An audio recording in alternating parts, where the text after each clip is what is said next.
He was a young and fierce bloodclaw that went on to achieve great deeds in the name of his chapter, and has lopping off the head of Ghazghkull Thrakka down on his resume amongst a very long list of achievements.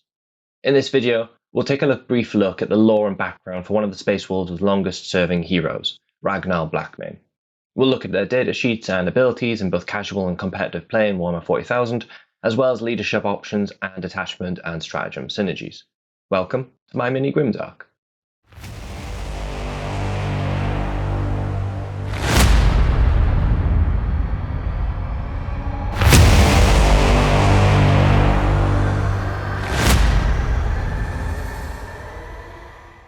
Whilst I touch briefly on some of the stories attached to the epic heroes of the Space Wolves chapter represented in Codex Supplement Space Wolves, it's worth highlighting now that since these characters were first thought up in very early editions of Warhammer 40,000, there is much more opportunity to indulge yourself in their stories, and this is, for me, one of the real draws of collecting and playing Space Wolves in Warhammer 40,000. I've highlighted some of the available literature from Games Workshop and Black Library here, but if you've got lore considerations, favourite sources or recommendations beyond this, please do share them in the comments for others. Ragnar Blackmane is the youngest warrior to have been elevated to the rank of Wolf Lord and stands as a fitting example and personification of the Space Wolves' deviation from Codex-compliant Astartes companies. Where rank and hierarchy will typically be achieved through tactical prowess, training and service in Codex-compliant companies, Ragnar Blackmane earned his position the Space Wolves way, through acts of great heroism in the name of his lord. Ragnar achieved the deed All-Slayer through the test of Morkai. He was set upon by a giant black-maned wolf, which he fought and slew with nothing more than his bare hands. The wolf priests took this feat as a good omen and kept a close eye on the young warrior from this point. It wouldn't be long before the young Ragnar showed his true potential. As a young bloodclaw, Ragnar Blackmane slew an opposing orc warlord, along with his entire retinue in battle. Witnessing the ferocity and skill for himself, Ragnar's wolf lord, Beric Thunderfist, immediately promoted Ragnar into his personal wolf guard. Even for the open-minded Space Wolves, for someone so young to ascend so fast was still astonishing. Beric wouldn't live long to see his protege come to full potential, and he was viciously slew by a Chaos Champion Gorax Bloodfist in a duel. Enraged by the death of his mentor, Ragnar led the Wolfguard retinue himself to avenge their lord. During the Gravespite massacre, Gorax was slain by Ragnar himself. Space Wolves tradition called for Beric's Wolfguard to choose a successor from their own ranks, now that the lord had been avenged. To the surprise of many, it was the newest member of the Guard, Ragnar Blackmane, who would be elected as the Great Company's new Wolf Lord. Ragnar would rename the company the Blackmanes and take up a black-maned wolf as their sigil. He has led them to glorious victories, and they have achieved many great deeds for both the Space Wolves and in the name of the Emperor of Mankind. Ragnar's lore and background makes him a fascinating character in Warhammer 40,000, and an exciting hobbying project for the tabletop. His company is known for the lightning-fast assaults and utilization of drop pods and transports, looking to catch enemies flat-footed with fast and aggressive strikes, led by their Wolf Lord.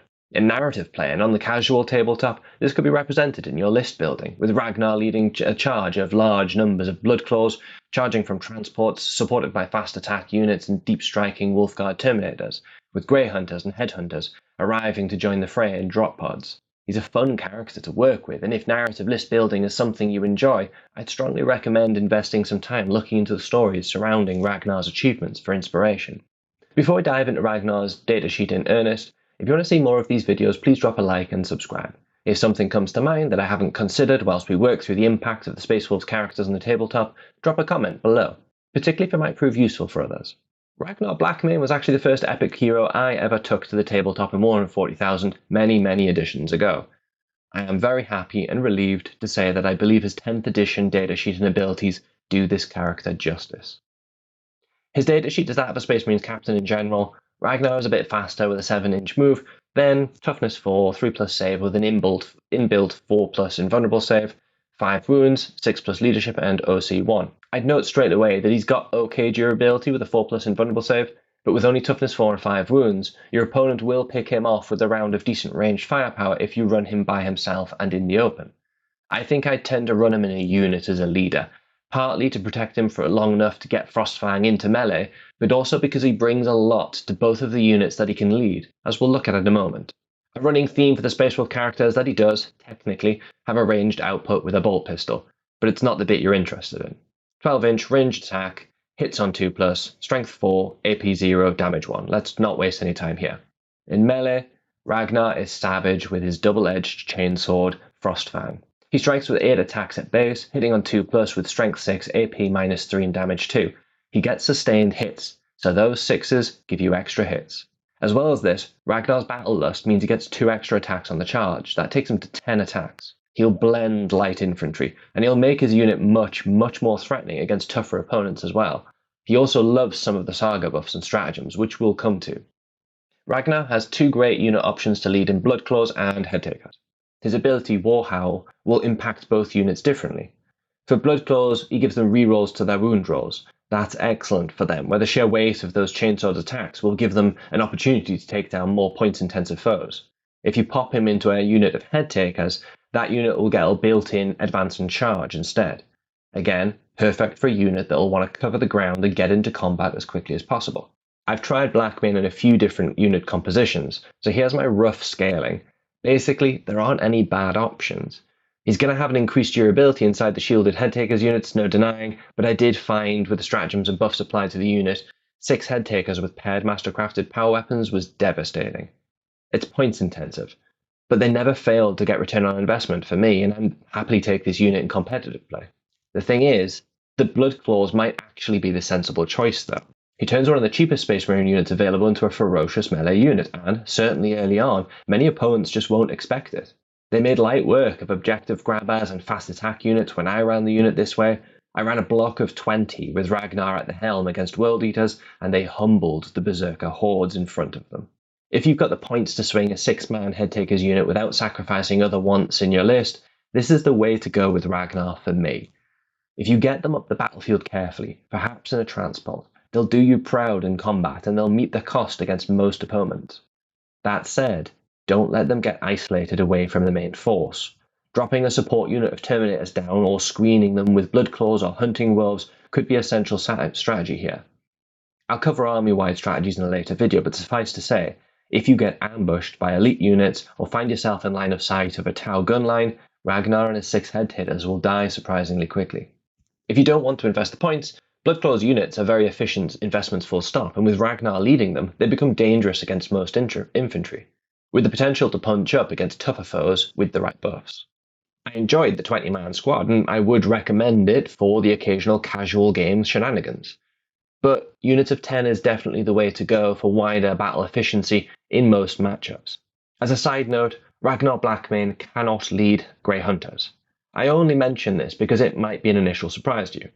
This datasheet choice for me marries to his lore quite well, since he never served at this level, and Grey Hunter packs form close bonds and loyalties, much like a real wolf pack, seeing each other as brothers in the truest sense, even when compared to their loyalist allies from other Space Marine chapters.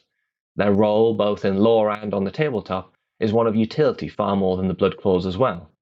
Even if he could join Grey Hunters, for me, this wouldn't be where he'd be best placed, and when you spend circa 100 points on a leader character, they should be leading a unit that complements what they want to do on the tabletop. Otherwise, you're creating compromise for your expensive character or the unit, which isn't ideal. A couple of key considerations for the core Codex supplement Space Wolves detachments, but in reality, Ragnar Blackmane will sit nicely and comfortably in any of them, both in helping you achieve your sagas to get those powerful army-wide buffs, but also in the stratagems that he can take advantage of. In Saga of the Hunter, already hitting on 2s means that those +1s to hit won't necessarily benefit Ragnar, but as a unit will. Inside a block of Blood Claws, they'll have a good chance of outnumbering most foes they come up against by themselves. In this detachment, I'd swap my preferences for Ragnar leading Headtakers, instead have him in the unit of Blood Claws for this very reason. Ragnar's output will then mean he'll be a great way for you to achieve your sagas just by doing what he wants to do, killing enemy units. Once the saga's complete, your army gets a +1 to wound. It's a very simple buff that directly impacts the damage output of every unit in your army. It's powerful. Ragnar will go to 2s to wound at this stage against anything toughness 5 or less. With AP -3 and damage 2, 10 attacks on the charge with sustained hits, He alone will be able to go in on Chaos Terminators. Of the stratagems, I found Chosen Prey and Overwhelming Onslaught the most useful for Ragnar. Chosen Prey for a CP allows him to duck out of combat with a unit, then recharge, either to get the extra 2 attacks against that same unit, or being able to redirect to a more suitable target. I pulled him and his unit away from a tougher unit early in a matchup, and then dropped them in on an objective holding infantry unit to wipe them out. It's a really good stratagem to keep your core damage dealers maneuverable and from being tied up by the wrong foes. Overwhelming Onslaught proved surprisingly impactful when my unit was charged by a unit of Flawless Blades. -1 to hit was just enough to keep the unit alive, to strike back, and with Ragnar, they hit back hard. It's a great stratagem for chipping away at your opponent's efficiencies. The other notable stratagem is Marked for Destruction, giving rerolls to wound when you roll 1s. This is only relevant if Ragnar's leading Headtaker, since he and the Bloodclaws will already be getting rerolls for their wound rolls through Warhowl. If you run Headtakers with Ragnar, this is a very worthwhile stratagem and well worth a CP against multi-wound opponents in particular. I like Ragnar in a Headtakers unit for Saga the Bold. It makes for a very powerful unit that can achieve your sagas and enjoy the stratagems. Though again, there isn't much in it. The Bloodclaws feel very efficient with Ragnar, and if you've got plans for your Headtakers elsewhere, this isn't a bad decision. Regardless, Ragnar will always be able to make use of the reroll to hit, and if he's in Headhunters, the unit will benefit from being able to choose to reroll a wound roll instead. In both units, Ragnar is going to be very well positioned for achieving 3 of the 4 boasts. His unit is probably going to be well positioned to kill 2 Oath of Moment targets for you, though you might have to manufacture this slightly by choosing suboptimal targets specifically to get the boasts completed. If Ragnar leads Bloodclaws, Alpha Strike for CP for advance and charge is on the money. For either unit, the lethal hits granted from Inspiring Presence should be a bargain at 1 CP, given all of those attacks. That's going to go a long way to support their output against tougher foes. Heroic Resolve is going to be great for Ragnar's unit if they're targeted by range attacks, granting the -1 damage buff against shooting attacks. That's particularly useful if your expensive Headtakers units led by Ragnar find themselves with a bunch of damage 2 shooting attacks staring them down. I do enjoy Saga of the Beastslayer for my infantry-heavy army. This grants lethal hits against vehicles, monsters, and characters, then everything once the saga is completed. In a unit of Headtakers with paired loadout, with all of those attacks, this'll pay off. Remember, lethal hits does stack with Ragnar's built-in sustained hits. If he rolls any 6s, he'll get 1 automatic wound and 1 standard hit that you must roll to wound for each. Unbridled Ferocity is +1 to wound for Ragnar and his unit. He'll be wounding toughness 5 and below on 2+ again. Great buff. If Ragnar is in a Bloodclaws unit, Impetuosity gives the unit a d6-inch move towards the nearest enemy unit when they may take at least a casualty from being shot at. Situationally, this could be a thorn in the side of your opponent. My Ragnar Blackmane sitting on my hobby table right at this moment in time, waiting to be stripped down and repainted to match my new army colours. Once he's had a bit of TLC, he's an automatic take in competitive matchup because he's easy to get return for the points, in my opinion. I'll dabble more between Headtakers and Bloodclaws, but I suspect I'll persist with the Headtakers, as my army is currently built around 2 large units of these at its core. Ragnar's unit will be supported by a 10-man Bloodclaws unit for screening and some additional melee output. I don't expect that Ragnar will necessarily survive the entire battle in most matchups. That's not essential here. He'll cause so much carnage and distraction that his unit will help the rest of the army concentrate on what they need to do. My opponent will have to decide between throwing light infantry into the blender to try and occupy Ragnar's time, or turn real resources in his direction and away from my scoring units. Ragnar's unit is going to be very efficient at blending screen units and light infantry units in all of the sagas, with all of those attacks. So this isn't an optimal strategy for your opponent, and in the end, they will have to deal with Ragnar one way or another. And this is why I like him. Unlike a character like Aryak, just for example, who could almost certainly find himself and his very expensive unit of Wolfguard Terminators tied up in combats he can't efficiently smash his way out of, Ragnar has the tools to help his unit stay relevant in matchups for the points costs, and for me, this means he'll always have a better chance of getting me return on the investment. The downside? He isn't durable enough to sit out in the open or take a charge from an enemy elite unit led by a character, where Aryak and his Wolfguard Terminators will happily soak up a disproportionate number of attacks before they do eventually die. Ragnar's units are potentially going to be in trouble if you can't get them up the battlefield and into combat via terrain or through transports utilising screens to help them pick their battles and hopefully get in on the charge. Casually, Ragnar Blackmane is fun to put onto the table, and he's the sort of character that's going to be real consideration for your opponent without being so powerful that they need to build an entire army around killing him. Characters like Ragnar Blackmane, Kharn the Betrayer, Lucius the Eternal, they're like wasps at the picnic. They'll be a nuisance, and there's a real chance that they could do something that has a lasting effect, but they won't actually take much effort to single out and deal with, so they won't spoil the entire experience. They create fun environments for both sides of the table in Warhammer 40,000. Narratively, Ragnar is exciting for the Space Wolves player. You could create your own interpretation of the Blackmane's great company, bringing quick, melee-focused units, arriving in drop pods and transports to catch your opponents off guard with a flurry of furious, blood-clawed chainswords leading the assault. You could recreate his ascension in battles against orcs and chaos, or his epic duel with Ghazghkull Thrakka on Krongar that would essentially take the lives of both of these great warriors. There's plenty of inspiration for narrative campaigns within Ragnar's lore and Blacklight Library novels.